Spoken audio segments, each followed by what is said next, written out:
My name is DeDe. And I'm Luc. This is our final project, Video essay for English 220 instructed by Cindy Davies, at Kansas State University. fall semester 2012. Single scene analysis of Chandler Tuttle's adaptation of Kurt Vonnegut, Junior's Harrison Bergeron, titled 2081. The scene we will be analyzing today uses some basic film elements and techniques in order to prepare the audience for future plot conflicts. These elements, even this early in the film, create meaning. One of these elements is mise en scène, or the arrangement of theatrics before they are filmed. Looking at the furniture and clothing, we as an audience feel comfortable in relating ourselves to Hazel and to George. Their evening life seems similar to current evening lives of typical American society. Like the mise en scène, most of the lighting through the scene is constant. A single lamp eliminates shots with Hazel and George. This one source of lighting creates a dark scene which subconsciously makes the audience feel bad vibes. These vibes may come from the knowledge of handicaps. George's handicaps are seen well while he is fixing the television. This television and handicaps are indications of the time setting, year 2081, and source of audience's bad vibes. Not all may be equal in the future. This shot is one of a different point of view. This is from George. This creates audience connection with George. Fixing the TV and the new source of lighting puts attention on the flashbacks from the similar flickering lightning.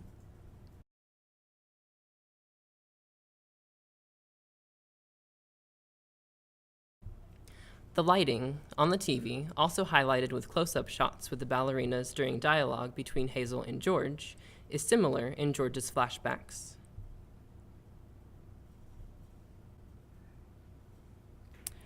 Highlighted before the first true flashback is a slow tracking shot to the right with George's body. This tracking shot is preparing the audience for the upcoming flashback.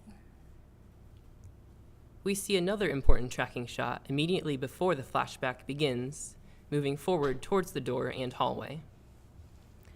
With this first flashback, the music is heavily emphasized. Throughout the scene, the same music is present, but during the flashbacks, the music is louder in volume. The music is composed of many stringed instruments, providing layers of sad undertones, relating to the audience's overall feelings of bad vibes. This, along with the lightning, tracking shots, and sound effects, makes the flashback distinct for the audience. These flashbacks need to be distinct, not only for plot fluidity, but to bring George's higher level of thinking to be known. Close-up, point-of-view shots of the ballerina's handicaps on TV may have triggered his memory of his son being heavily handicapped and imprisoned. This connection with handicaps introduces Harrison Bergeron in the flashbacks as an important character for future plot. Hazel is also characterized with Harrison first as a frame in the flashback, and then by a lack of handicaps. This is noted during an invisible and editing sequence of shot reverse shots.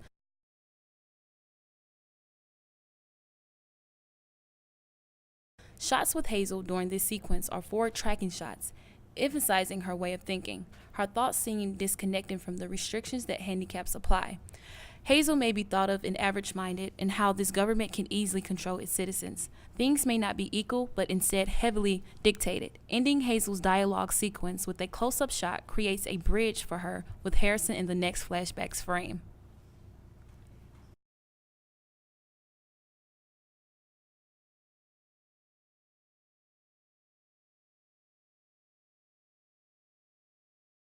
George makes the opposite side of this flashback's frame. This, along with the same bright lighting and music, directs the audience's focus towards Harrison being taken away by government persons. The government, as a higher meaning body, is enforcing the 212th, 213th, and 214th Amendments. Being introduced to only Hazel and George thus far, the audience may perceive them as the typical middle-class couple. Through their characterization, the audience may view them as unfairly restricted or limited by these amendments. The overall tone the director has then given to this future world is authoritative, yet satirical. We, then, in our current societies, should be wary and active in the direction we are moving. After the flashback, the establishing shot for the next shot reverse shot sequence is from the flashback's point of view on George. This shot, along with others of George, is a slow forward tracking shot, again emphasizing the character's way of thinking. The dialogue between Hazel and George is focused on the equality of the handicaps. This equality seems restricting, as it imposes on today's human rights. This meaning of this scene can be analyzed through film elements, such as mise-en-scène, lighting, sound, shots, and characterization. We conclude, then, with a full viewing of this scene, from Chandler Tuttle's adaptation of Kurt Vonnegut Jr.'s Harrison Bergeron.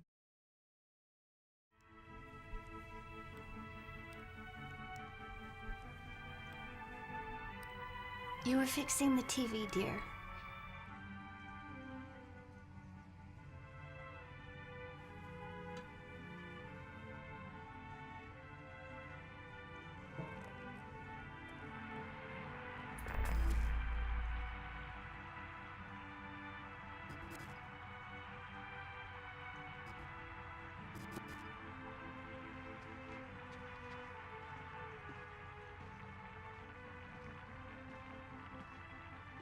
I bet that was a real pretty dance, that dance she just did. Huh? That dance, I bet it was nice.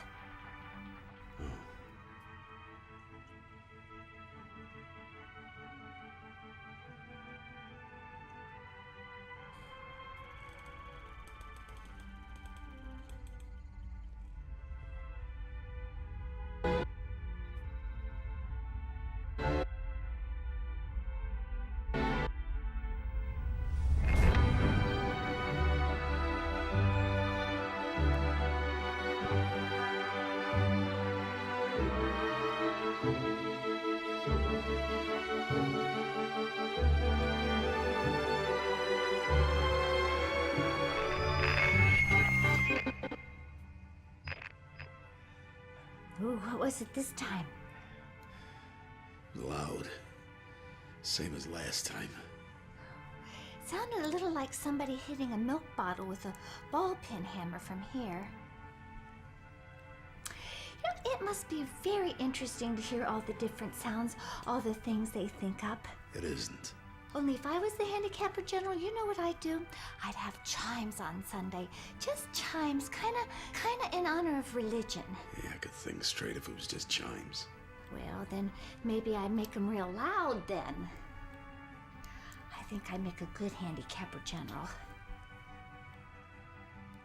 You would.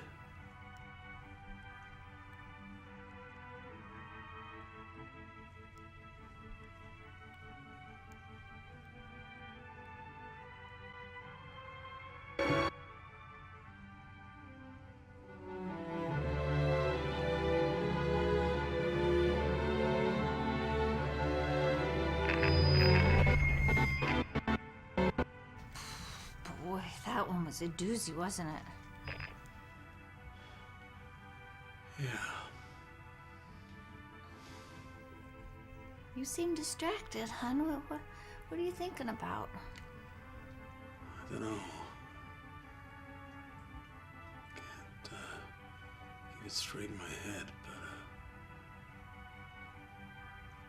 something. You must be tired. Why don't you stretch out on the sofa so you can rest your handicaps on the pillows? You're always so worn out. If there was just some way we could lighten... There isn't. I'm not saying all the time. I'm just saying maybe when you're sitting around the house. Hazel, if I take them off, I'm gonna want to keep them off. And we both know how you would feel about that. I'd hate it.